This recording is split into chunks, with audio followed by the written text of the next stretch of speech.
Hello दोस्तों, अभी हम पढ़ेंगे ब्रेस्ट के बारे में, जो एक बहुत महत्वपूर्ण टॉपिक है एनाटॉमी और सर्जिकल और ऑब्स्टेट्रिक के रिगार्डिंग। ठीक है, सबसे पहले आप लोग मेरे चैनल को सब्सक्राइब कर लीजिए, लाइक कीजिए वीडियो को और दोस्तों के साथ शेयर कीजिए। चलिए अब हम शुरू करते हैं अपने टॉपिक।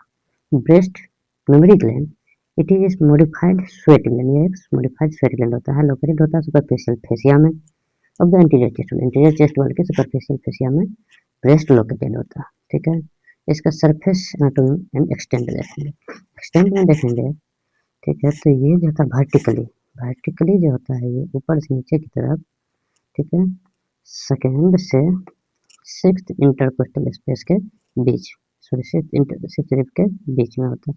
और ये जो हॉरिजेंटली होता है, horizontally lateral border of sternum, sternum के लेटरल बॉर्डर से और मिड एक्सिलरी लाइन तक रहता है इस फैला हुआ। एक एक्सिलरी टेल होता है, एक्सिलरी टेल, एक्सिलरी टेल या इसको बोलते हैं टेल ऑफ स्पेंस, जो lateral upper quadrant outer upper quadrant में एक्सटेल होता है, जो एक्सटेंड करता है फोरामेन ऑफ लेंगर के द्वारा एक्जिला में। ये कॉमन साइट होता है कार्सिनोमा स्प्रेड के लिए, कॉमन साइट होता है कार्सिनोमा स्प्रेड के लिए। ये देख लीजिए एक्सिलरी टेल होता है, इसको एक्सिलरी प्रोसेस भी बोलते हैं। ये अपर आउटर क्वाड्रेंट में होता है। इसका क्लिनिकल सिग्निफिकेंस देखेंगे तो ब्रेस्ट को हम लोग एग्जामिन करेंगे, जब भी ब्रेस्ट को एग्जामिन करेंगे तो एक्जिला को जरूर देखेंगे, उसमें कहीं ब्रेस्ट लंप तो नहीं है। सॉरी, जब भी हम लोग एक्जिला को एग्जामिन करेंगे तो उसमें ब्रेस्ट लंप के लिए एक्जिला को जरूर देखेंगे। अब देख लीजिए सेल्फ असेसमेंट कैसे ब्रेस्ट का करते हैं। इसमें दे रखा है आपको examine breast under the shower, जब नहाने जाते हैं बाथरूम में तब हम लोग करेंगे एग्जामिन योर ब्रेस्ट। जब शावर में जाएंगे तो इस तरह से ब्रेस्ट को मिरर के सामने आर्म को डाउन करेंगे, अप करेंगे एंड ऑन योर हिप्स, कमर पे रखेंगे। ठीक है, stand and press your breast, press your finger on the your breast, working around the breast in a circular direction. Lie down and repeat 3 step, इस तरह से करेंगे। ठीक है, स्क्वीज करेंगे निपल को and check for discharge under the nipple.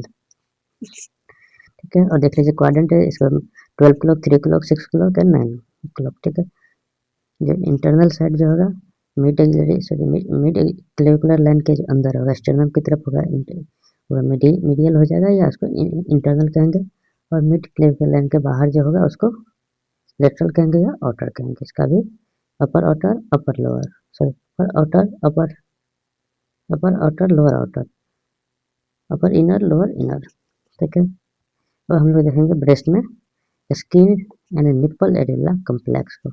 Skin and nipple area, nipple located होगा fourth intercostal space में, जो फोर्थ इंटरकोस्टल स्पेस होता है उसमें निप्पल लोकेटेड होता है इन नल्ली पेरस फीमेल, जिसको बाल बच्चा नहीं रहता। Contain 15 to 20 lactiferous duct opening, इसके अंदर 15 से 20 जो लेक्टिफेरस डक्ट का ओपनिंग रहता है। ठीक है, रिच ऑटोनोमिक इनर्वेशन, इसके अंदर ऑटोनोमिक इनर्वेशन रिच का रिच रहता है, जिसकी वजह से इरेक्टाइल होता है nipple. Areola, areola pigmented area around the nipple, pigmented area around the nipple. ठीक है, इसको एरियोला बोलेंगे। कंटेंस मोंटेगोमेरी ग्लैंड, मोंटेगोमेरी ग्लैंड जो है सीबेसियस ग्लैंड का मॉडिफाइड स्वरूप होता है। इसमें स्मूथ मसल्स फाइबर होता है जो निप्पल इरेक्शन में काम आता है। इसका क्लिनिकल्स में देखेंगे सिग्निफिकेंट प्रेग्नेंट डिजीज में निप्पल एरियोला कम्प्लेक्स इफेक्ट होता है। अब पैरेन्काइमा देखेंगे, इसमें भी ग्लैंडुलर टिश्यू रहेगा पैरेन्काइमा में। 15 से 20 lobes arrange radially, radially 15 to 20 lobes arrange रहेगा। इस लोब में क्या होगा, लेक्टिफेरस डक्ट होगा, इस लोब में लेक्टिफेरस डक्ट होगा। ठीक है, लेक्टिफेरस साइनस होगा, इसके बाद यहाँ पे साइनस होगा, लेक्टिफेरस साइनस होगा और लास्ट में निप्पल में आएगा। ठीक है, lobules are functional unit, lobules जो होता है फंक्शनल यूनिट होता है एल्वोलाई। एल्वोलाई देखेंगे line by the cuboidal epithelium. Alveoli जो होता है, एल्वोलाई जो होता है किसका एल्वोलाई, ब्रेस्ट के अंदर इलेक्टिफेरस डक्ट होता है, उसके में जो एल्वोलाई होता है वो क्यूबाइडल एपिथेलियम से लाइंड होता है। Surrounded by the myoepithelial cells, myoepithelial cells जो होता है ऑक्सीटोसिन सेंसिटिव होता है। प्रोलैक्टिन क्या होता है, मिल्क सेक्रेशन का काम करता है, जबकि ऑक्सीटोसिन मिल्क इजेक्शन का काम करता है। Breast breast is inactive until puberty, lobulo development occurs in pregnancy. अब एस्ट्रोमा में देखेंगे, ब्रेस्ट के एस्ट्रोमा को देखेंगे। एस्ट्रोमा तो फाइब्रस एस्ट्रोमा होता है। Fibrous stroma forms suspensory ligament of Cooper's. Suspensory ligament of Cooper's से बना रहता है। Extend from dermis to deep fascia. Fibrosis and traction, skin dimpling and stroma in carcinoma होगा। Fat determines the size of breast, जितना fat ज़्यादा रहेगा उसका breast उतना बड़ा होगा। Absent beneath the nipple areola complex, nipple areola complex के नीचे में फैट जो था एब्सेंट होता है। फेशियल प्लेन्स देखेंगे, superficial fascia contains breast tissue होगा सुपरफिशियल फेशिया में होगा, ठीक है। उसके बाद जो रेक्टो मेमोरी स्पेस होता है जो लूज एल्वेलर टिश्यू होता है और allow the mobility of breast over the pectoral fascia. Muscles relation देखेंगे तो pectoralis major serratus anterior external oblique का मसल्स रिलेशन होता है। क्लिनिकल फिक्सेशन ऑफ ब्रेस्ट, ये दिखाता है कि इन्वेजन ऑफ पेक्टोरल फेशिया को इन्वेजन कर चुका है और पेक्टोरस मेजर मसल्स का इन्वॉल्वमेंट हो चुका है। ब्लड सप्लाई देखेंगे, ब्लड सप्लाई में आर्टेरियल सप्लाई तो मीडियल मेमोरी ब्रांच तो इंटरनल थोरेसिक आर्टरी होगा, वो होगा, ठीक है। Lateral thoracic artery थोरेको acromial artery होता है। पोस्टीरियर इंटरकोस्टल आर्टरी होता है। पोस्टीरियर इंटरकोस्टल वेन होगा, corresponding when axillary veins and internal thoracic veins को करस्पॉन्डेंट करके जाएगा। हेमेटोजेनस एस्पिरेट भाया पोस्टीरियर इंटरकोस्टल वेन से जो वर्टिब्रल मेटास्टेसिस कराता है। पोस्टीरियर इंटरकोस्टल वेन जो होता है वो वर्टिब्रा में सप्लाई करता है और उसके वजह से वर्टिब्रल मेटास्टेसिस हो सकता है या होता है।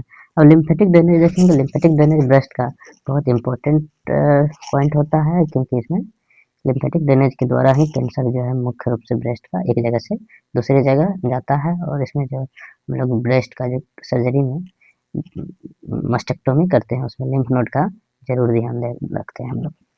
तो लिम्फेटिक ड्रेनेज प्राइमरी और सेकेंडरी दो तरह का होता है। प्राइमरी जो मुख्य रूप से होता है एक्सिलरी लिम्फ नोड से होता है, ठीक है। 75% करीब होता है। इसमें एंटीरियर जो होता है पेक्टोरल ग्रुप का होता है, उससे सेंट्रल में जाता है और सबसे लास्ट में एपिकल में जाता है। 75% of lymph from breast travels laterally to axillary nodes. Secondary में देखेंगे पारा एक्सटर्नल लिम्फ नोड होगा जिसको इंटरनल लिम्फ नोड बोलते हैं। पोस्टीरियर इंटरकोस्टल लिम्फ नोड होता है और सब डायफ्रैग्मेटिक नोड होता है जो इंफीरियर क्वाड्रेंट में जाता है। और सब डायफ्रैग्मेटिक नोड्स में अगर के थ्रू मेटास्टेसिस होता है ओवरी में, जिससे क्रूकेनबर्ग ट्यूमर का निर्माण होता है। अब सेंटिनल लिम्फ नोड देख लेते हैं क्या किसको कहते हैं। सेंटिनल लिम्फ नोड बोलते हैं फर्स्ट ड्रेनिंग नोड को सेंटिनल लिम्फ नोड कहते हैं। प्रोग्नोस्टिक वैल्यू इसका रहता है ब्रेस्ट कार्सिनोमा में बहुत ज़्यादा। अब नर्व सप्लाई देखेंगे हम लोग ब्रेस्ट का, इसको नर्व सप्लाई करता है इंटरकोस्टल नर्व मुख्य रूप से T2 to T6, ठीक है। लेटरल क्यूटेनियस नर्व का ब्रांच भी करता है जो निपल सेंसेशन में T4 डर्मेटोम का अहम रोल होता है। क्लिनिकल में देखेंगे loss of nipple sensation indicate the nerve involvement की वजह से ही निपल सेंसेशन का लॉस होता है। माइक्रो एनाटॉमी में हम लोग देखेंगे इसका एपिथेलियम क्यूबाइडल एपिथेलियम होता है जनरली, जो कि कॉलमनर एपिथेलियम में चेंज हो जाता है लैक्टेशन के दौरान। मायो एपिथेलियल सेल ये होता है, ये कॉन्ट्रेक्टाइल होता है और ये ऑक्सीटोसिन सेंसिटिव होता है। कॉन्ट्रेक्टाइल होता है, ऑक्सीटोसिन सेंसिटिव होता है।